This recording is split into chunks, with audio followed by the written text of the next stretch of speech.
আসসালামু আলাইকুম। রামকানে high academy 1901 সালে প্রতিষ্ঠিত। এটি করা হয়েছে। প্রতিষ্ঠাতার নাম উনি সম্ভবত পেশায় অ্যাডভোকেট ছিলেন আর কি। আচ্ছা, এই যে স্কুলের যে জায়গাটা ওইটা ওনার বাড়ি ছিল। আচ্ছা, ওটা থেকে সে রামকানের আগে স্কুলটা করা হয়েছিল এটা এডওয়ার্ড ইনস্টিটিউট নামে। আচ্ছা। পরে এটার নামকরণটা চেঞ্জ করে উনি ওনার নাম এটা রামকানি দত্ত নামে 12 সালে জয়েন করি। আর ভারপ্রাপ্ত প্রধান শিক্ষক হিসেবে 2018 সালে 18 সালে দায়িত্বপ্রাপ্ত হন। 25 সালে আমাদের পরীক্ষার্থী ছিল 81 জন, এর মধ্যে একজন অনুপস্থিত ছিল। 80 জন পরীক্ষায় অংশগ্রহণ করে 51 জন পরীক্ষায় পাশ করে আর কি এ প্লাস ছিল।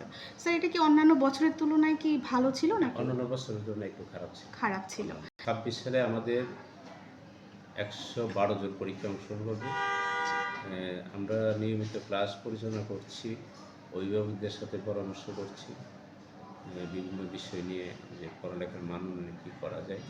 অভিভাবকদের পরামর্শ, ছাত্র এবং শিক্ষকদের সমন্বয়ে আমরা যাতে রেজাল্ট ভালো করা যায় এই ব্যাপারে আমরা আলোচনা করছি। কাজ করতে হবে, কারণ শিক্ষক শুধু একা করলেই হবে না, ছাত্রদেরও পড়তে হবে, পাশাপাশি অভিভাবকদেরও খেয়াল রাখতে হবে এবং অভিভাবক তিনজনের সমন্বয়ে যদি একটা টিম ওয়ার্ক কাজ করে তাইলে রেজাল্ট মনে করি যে ভালো হবে। ডিজিটাল হিসাবে আমাদের স্কুলে একটা ল্যাব আছে এখানে ল্যাবে প্রায় 17টা কম্পিউটার আছে, ল্যাপটপ আছে, ল্যাবে ক্লাস হয়। মাল্টিমিডিয়া প্রজেক্টর আছে আমাদের 2টা। প্রজেক্টর দিয়ে টিচাররা নিয়মিতভাবে ওই প্রজেক্টরের মাধ্যমে ক্লাস করে। এই জিনিসটা হয় যে শিক্ষার্থীরা বাস্তব ভিত্তিক শিক্ষাটা গ্রহণ করতে পারে আর কি। আমরা এটা টোটালি একদম নিষেধ করা আছে, স্কুলে কোনো মোবাইল অ্যালাউ না। যদি কোনো মোবাইল কেউ নিয়ে আসে তাহলে আনে যে এরকম না, খুব মাঝে মধ্যে যদি কেউ নিয়ে আসে, দেখা যাচ্ছে অনেকে আয়সা বলে যে তার মা আজকে বাড়িতে নেই, তাকে মোবাইলটা দিছে যোগাযোগ করার জন্য, তখন আমরা ওই অভিভাবককে তার কাছ থেকে মোবাইলটা রাখে ওই অভিভাবককে ডাকায় নিয়ে আসে ওই অভিভাবকের হাতে, তারপরে মানে সতর্কতা করে তারপরে আমরা মোবাইলটা ওইখানে দিয়ে দিই আর কি। পড়ালেখার পাশাপাশি সহশিক্ষাটা অবশ্যই জরুরি, কারণ সহশিক্ষাটাতে শুধু তার বাহ্যিক যে মেধাটা, ওই মেধাটা তার লেখাপড়ার ক্ষেত্রে এটা অনেক কাজে লাগে। ওই শিক্ষাটা অবশ্যই দরকার।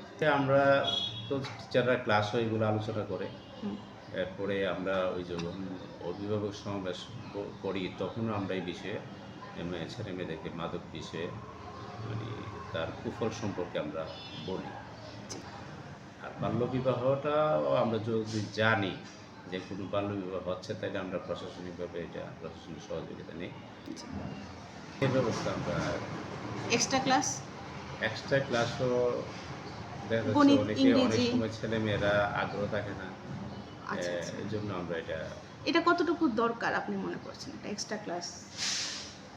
আমি যেটা মনে করি, শিক্ষার্থীরা যদি নিয়মিত স্কুলে আসে ক্লাসে তার আর শিক্ষকরা যদি পাঠদান ঠিক মতো করে, তাহলে অতিরিক্ত ক্লাস করার মতন আমি মনে করি না আর কি। 26 সালে আমাদের স্কুল থেকে 112 জন শিক্ষার্থী পরীক্ষায় অংশগ্রহণ করবে। আমি তো আশা করি যে আমাদের সবাই পাশ করবে, এই আশাবাদী আশা করি। আর এই জন্য আমরা চেষ্টাও করতেছি যাতে ভালো রেজাল্ট করে। শিক্ষার্থীরা নিয়মিত স্কুলে আসবে, শিক্ষকদের সহচর্য থাকবে, অভিভাবকের কথা মতো চলবে এবং মোবাইলটা যদিও আমাদের জন্য এটা মানে আশীর্বাদ, কিন্তু ছেলে মেয়েরা সাধারণত মোবাইলটা ওই হিসাবে ব্যবহার করে না।